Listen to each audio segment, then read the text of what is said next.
Legend. Wait for it, Daryl. Hey guys, me Legend. Wait for it, Daryl. Man, it feels like forever since I've done one of these vlogs, right? But this is kind of an impromptu vlog because I, very last minute, got an opportunity to attend a special early screening of Tron Ares. A little fun fact about me, I love Tron. I love everything about the grid. And this has been a very long time coming for me. So now I'm gonna have to drive all the way up to Hollywood, go pick up a friend of mine who I met at the Tron group, and then I'm gonna get to attend this special screening, which is also gonna have both Jeff Bridges, the Jeff Bridges, and 9 Inch Nails. So I got my ride, and I'm going, yes, that is a spoiler, and that is the White Tiger coin. I'm gonna go pick up my friend, and then we're gonna go ahead and drive out to go see Tron Ares before everyone else does. And you guys have to come watch with me. Okay, I am now at Union Station. I'm just waiting to meet Daniel. This is my first time actually meeting Daniel, but he is how come I have my way into the Tron premiere today. Super excited, so just waiting for him to show up. When he's here, we're gonna just drive out and try to get a good spot in line. So we have arrived in the parking lot. I got Daniel. Daniel's all flinting himself up right now. Yeah, we're here. We're just getting quick little ready. I really need to use the restroom, and then we're gonna go in line and wait for the event to start. Going to the theater, stairs, beyond stairs. With Daniel looking all dappered up. He's got LEDs on his robe, okay? I'm just in a blazer. He's got LEDs on his robe.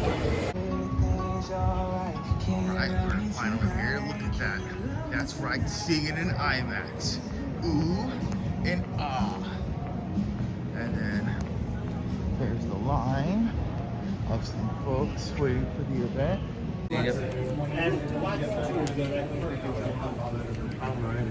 And then his outfit, yours lights up too, right? See?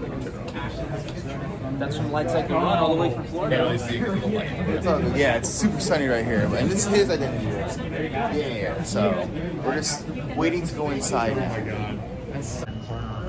Alright, they're starting to let people in.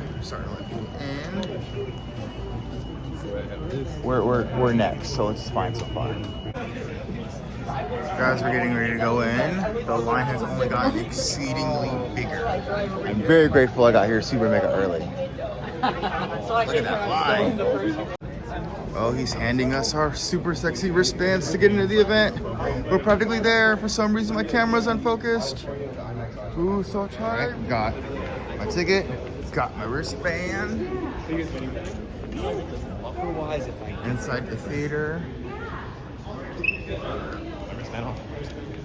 Wristband, ticket thingy. All right, here we go.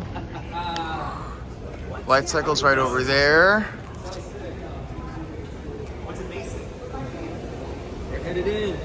Heading in downstairs. Yes. Dude, look how the wrap looks from over here too. That's so sick. Entrance in. Please. Thank you. They've got a little thing over here. Fans are already doing it. I'm probably gonna do it after the movie. Feel like a movie star. Love coming to events like these. Thank you, Daniel, for holding my camera. We're good. All right. The big event going down the awesome tunnel of laserdisc. Ooh and ah. Following other Tron fans to the event. It's not a movie event without a gratuitous consent form. It's a very long runway. Guys, I'm not expecting like a long, crazy vlog this time around. Another consent form.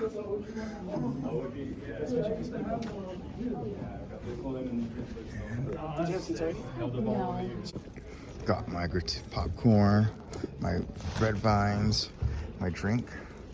Now we're just waiting for Jeff Bridges and 9 Inch Nails to show up. There's their chairs. There's their chairs for this event. It'd be cool if I get a photo with them. I doubt it though.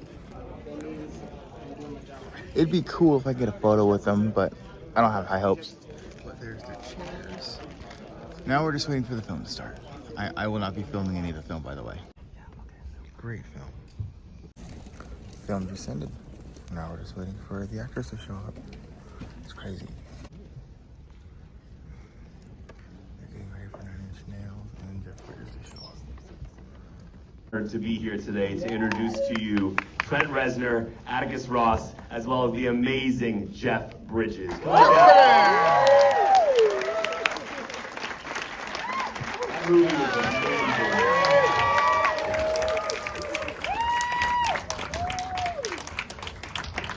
Keep it going. Give it up to them, guys.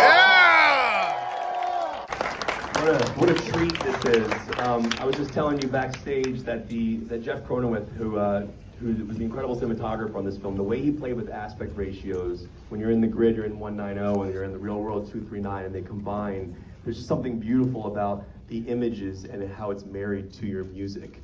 I'm sure this is a question you've answered already, but I find it interesting as somebody who follows your score work in films. You've always been credited as Trent Reznor and Atticus Ross.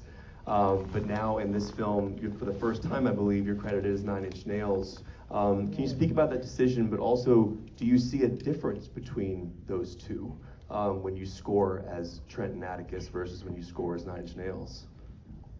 Yeah, it's interesting. Try to make a short version of this answer. We became good friends with Tom McDougall at Disney when we worked on Soul at Pixar. And Tom became a friend through that process and lives down the street and came by a few years ago and said, just want to run an idea by you. Would you be open to working on a new Tron film? Immediately we said, yeah, for sure. The idea of Tron resonates with us and means something to us, you know. And then he said another idea. Would you be into the idea of it being called 9 Inch Nails as opposed to Trent and Atticus? And we hadn't really thought about that, but as we did start to think about it, there's one side of it that's practical from a marketing perspective. Seeing a logo can do a lot more heavy lifting than two names. But in an artistic way, what that seed planted was, you know, when we work on films, we attempt at the beginning of any project to disappear into the film, and our role is to help tell the story and hopefully help you feel a certain way when you watch a movie. And it's fun for us to kind of set up rules of what instruments we're going to use and what strategy we're going to deploy.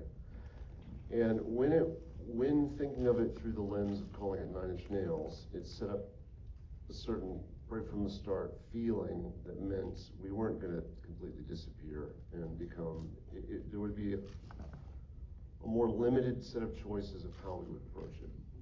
And it also gave us some power when working with the creative team, director, producers, etc., of what it was going to sound like.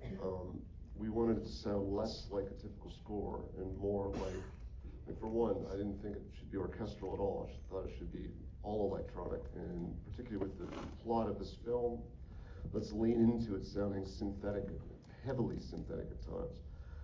So anyway, it really did change the way it ended up sounding and the way we approached it, of thinking it as an extension of the idea of 9 Inch Nails, if that makes sense. That's interesting. Atticus, for you, I was thinking about the filmmakers that you've worked with. Luca, Sam Mendes, I mean, you have some brilliant David Fincher. By the way, Jeff Cronowith, who shot this movie, shot the Perfect Drug video, which is remarkable to think about all those years later.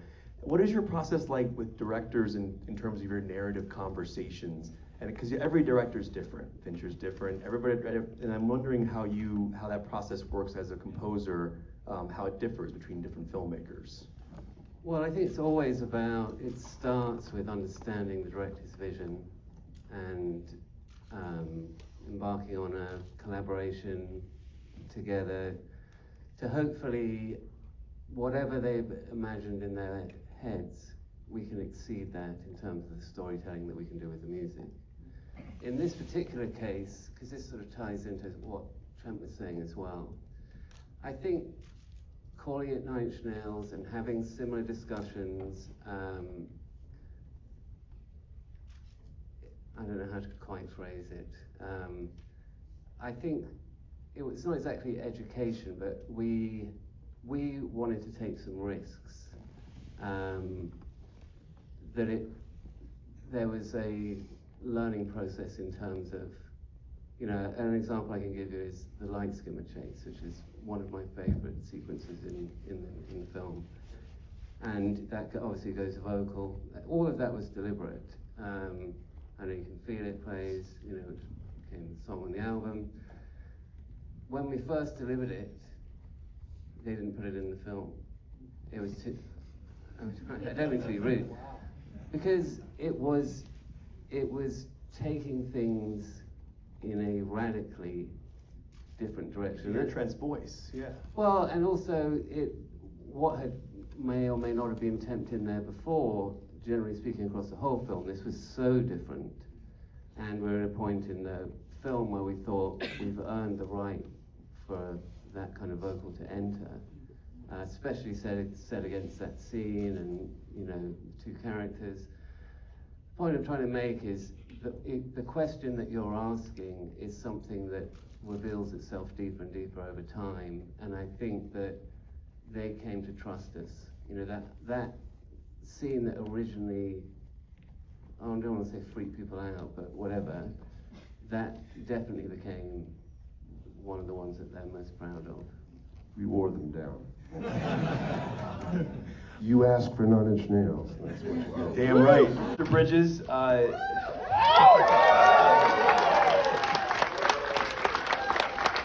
things I want to ask you right now that I wish I could ask you, we don't have a lot of time, but you have been scored by some of the greatest composers of all time. I want to mention Carter Burwell. We were talking backstage about Starman, Jeff Nishi. Yeah. And I was curious, as an actor, what's interesting about score, generally speaking, is you don't have that music there on set. And when the film is done and goes into editing and post-production, that music brings an elevation of some sort to the material. And I have to imagine that there's a relationship that you have as a musician yourself when you see yourself set to music. And I'm just curious what that process is like for you. Obviously, we can speak about Tron as well, but in general, as a musician, when you see the work you did set to music, what is that feeling like? What pops into my head is doing a movie called Fearless with, help me out, Nasi, I forget this guy, yeah. Help me out, what's his name? Who directed Fearless? Peter Weir, thanks, man.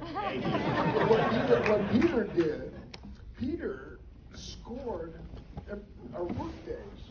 He made a little cassette that he would score each day of work.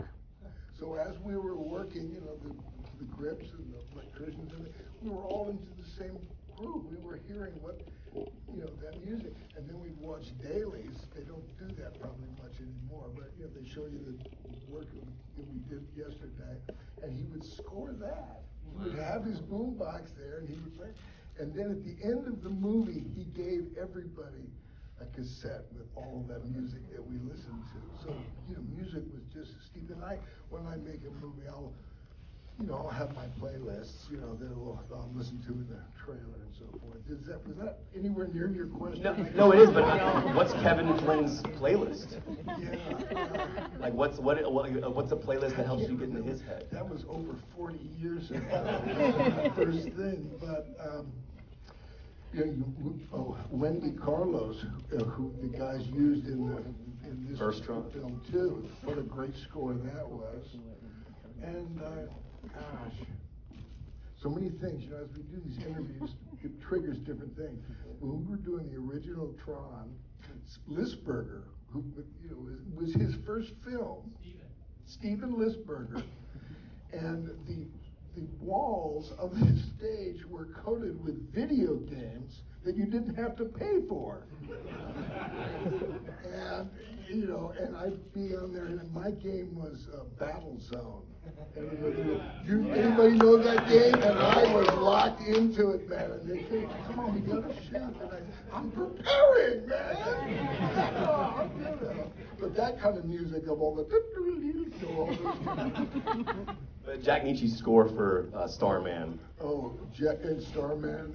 Yeah, gorgeous. Yeah, absolutely incredible. I'll continue with you because obviously you, as the Tron films have gone on from '82 now to 2025, you've also lived your own life outside of the character, of course, but every time you step back into his shoes, you have lived a different part of your life leading up to that point. So you've gained perspective on the world, an emotional perspective. Can you compare and contrast stepping into his shoes in '82 versus 2025 and the life that you've lived in between and kind of how it affects the way you think? It was always advanced. Everything, it was all about, the future, what was just ahead, Now, the original Tron, the sets were black duvetine with white adhesive tape. Those were our sets, shot in 70 millimeter black and white, and then hand tinted by a bunch of Korean ladies, That was what that movie was.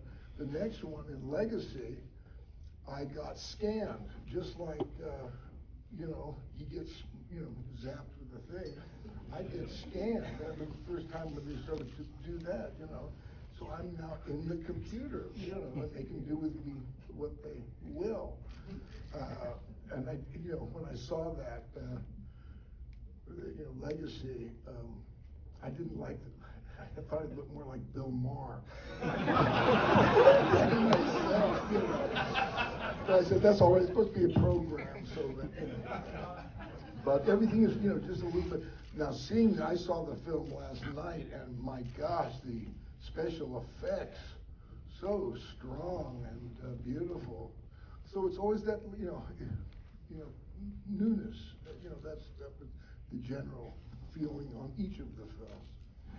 Trent, I've been listening to you for so many years, and then to see the work you've done and you and Atticus have done in films is so interesting. I was wondering if you can talk about the writing process of a Nine Inch Nails album in terms of like a song versus a theme or a piece of score, because what's beautiful about this film and what's beautiful about the music that you create and Social Network and all these movies that you make is the score is a character. It's a leading character in the movie. There's an atmospheric quality to it. And as the arc of the character progresses, the score, I believe, in my opinion, feels like it progresses as well.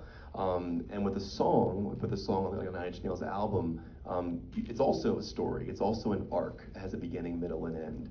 Can you speak about the difference in writing themes versus songs, I guess, if I can put it that way? Nice, easy question. Some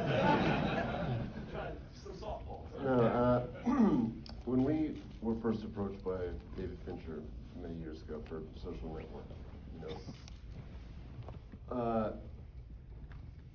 it was a panicked couple weeks where I had no idea how you write for movies. I've watched a lot of films. I enjoy soundtracks. I know how to write songs to some degree.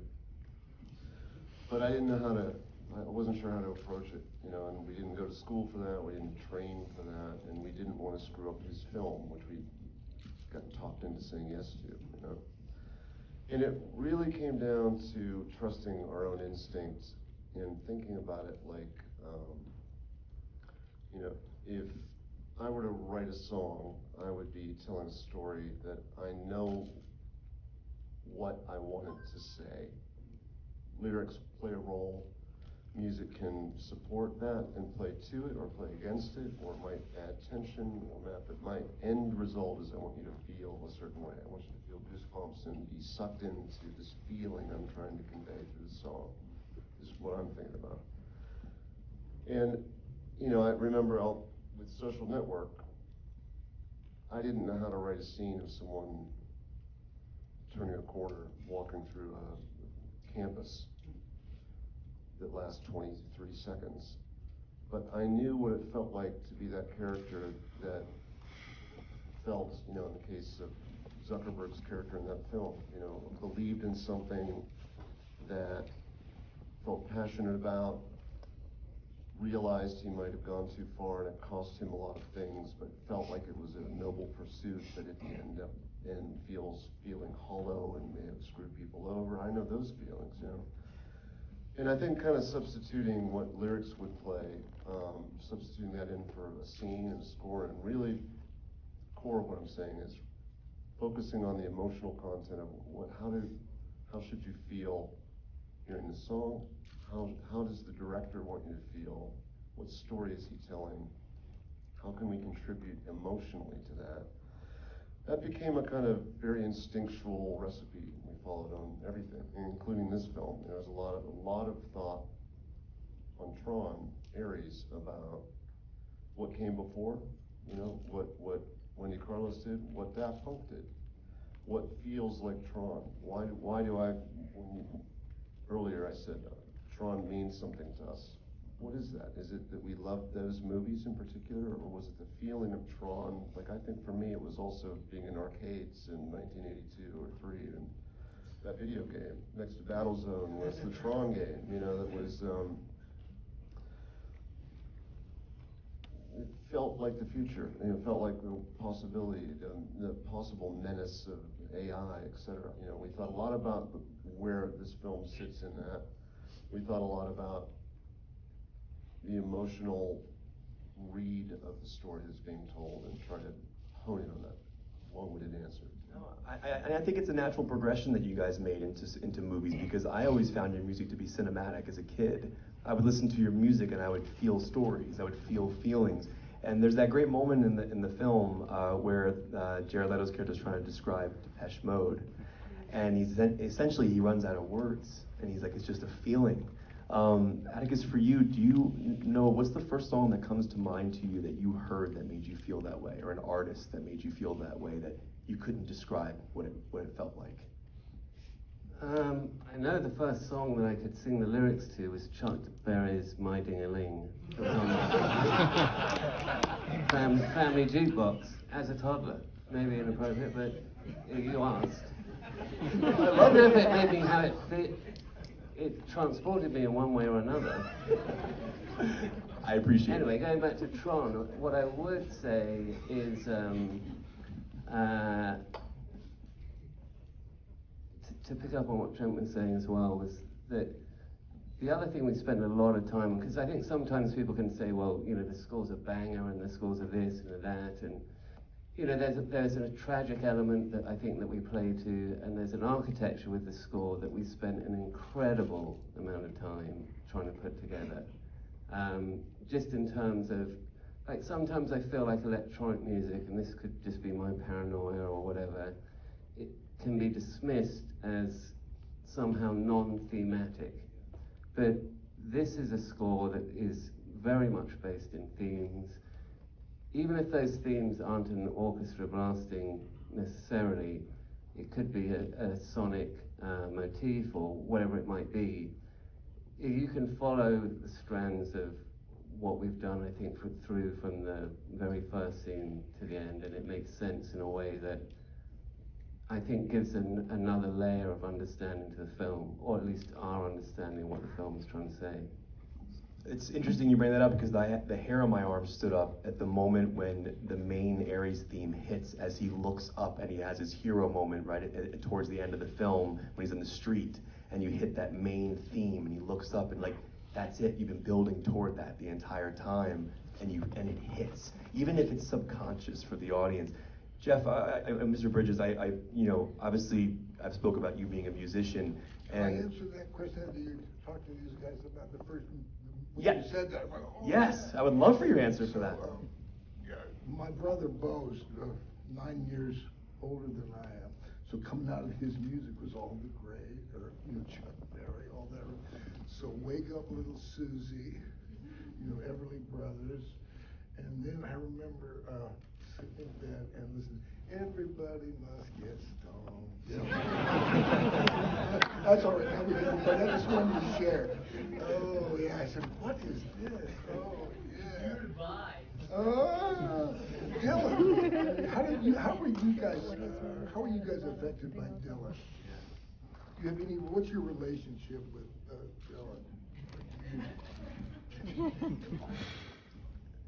For me, I would say it is fairly, I mean, not the whole career, but there are a number of, particularly the earlier records, that have resonated very deeply with me. Maggie's Farm, when he came out, you know, why did they boo? I can't remember when that came out, but no, but if you Google Maggie's Farm, the playing it. Oh my gosh, it's a good tune. Yeah, it is. Anyway, sorry. No, I'll say this. I appreciate it. One thing that both of you do that your music is so powerful is I like listening to it outside of the film as well. And I think to me that's the true brilliance of a great score. If you can sit and listen to it without the film and it's its own thing, but you can go through the journey that the characters go through. I was curious for all three of you. Score is something that is, obviously, as I mentioned, is a character in films.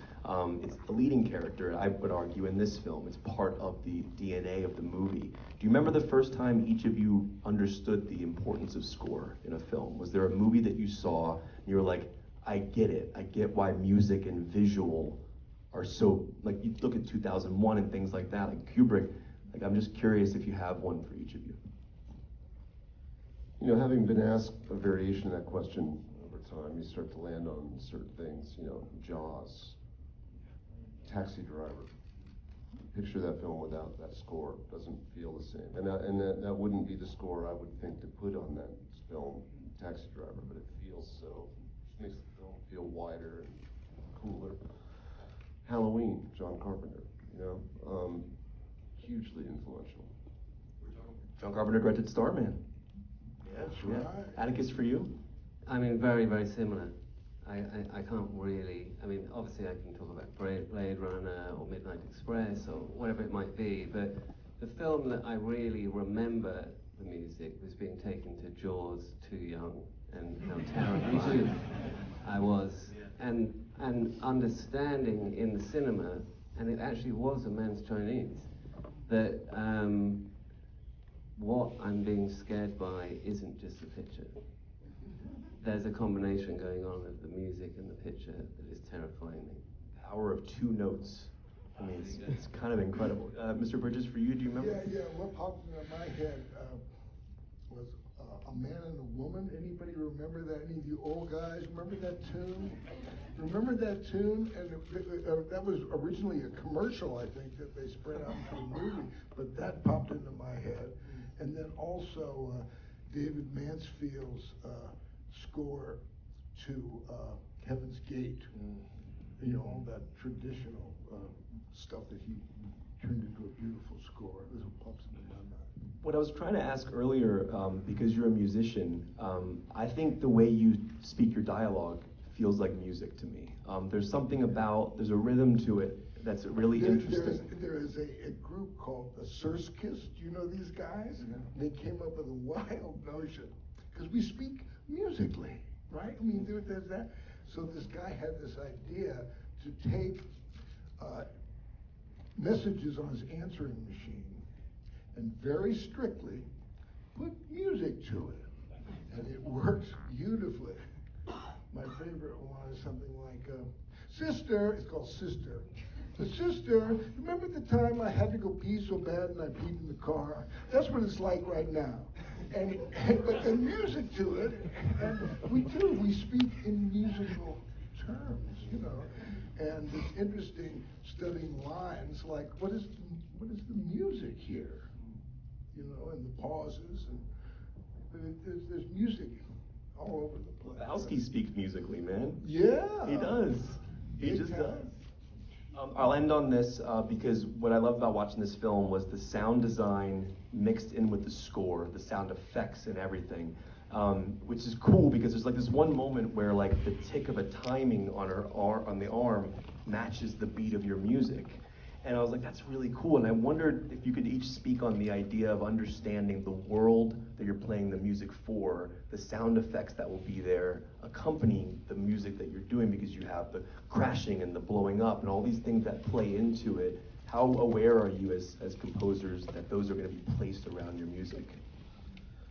One of the first things we did, because it was a new team of people this time around, was insist on meeting with the sound design team, talk with the director immediately about, let's all get on the same page.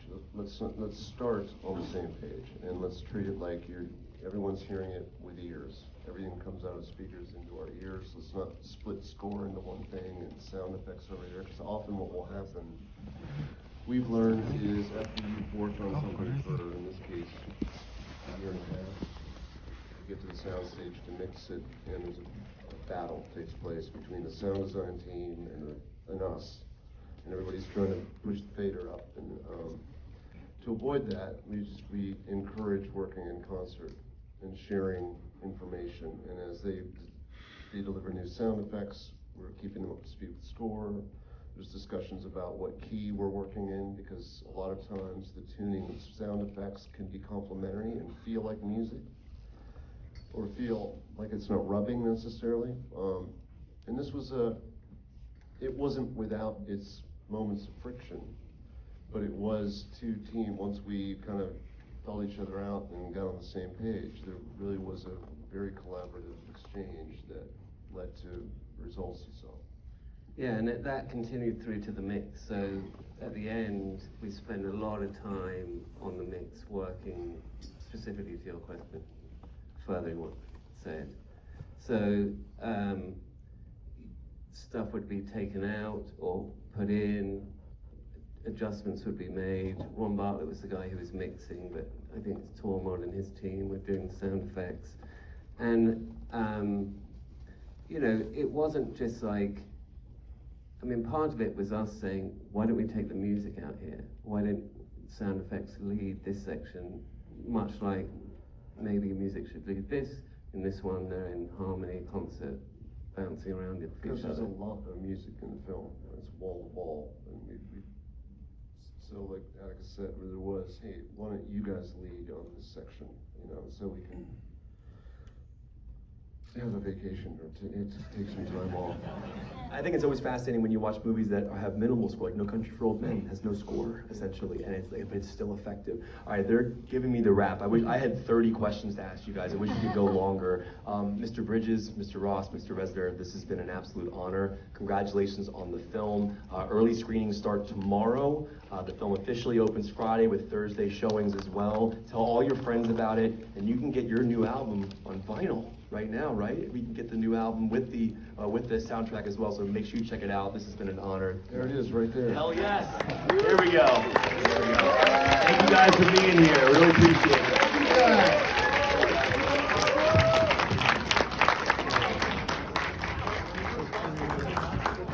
All right, the interview and everything is done. Everyone is slowly leaving and walking out. Yeah, it's pretty much the whole event. That was the interview, you guys. I'm sorry the camera angles were all weird and murky. I did my best to get them out to you. You don't have to watch the full interview. I was just trying to be chill. But yeah, let me go ahead and close up for you. Everyone walking out of the theater. Yeah, that's right. I remember, like, I was thinking. Lasers are still on from the grid. Going out with a grid-like experience. All right, I'm out of the film. There's VR Troopers Aaron Pooner. But yeah, guys, this is that was the entire Tron Ares event.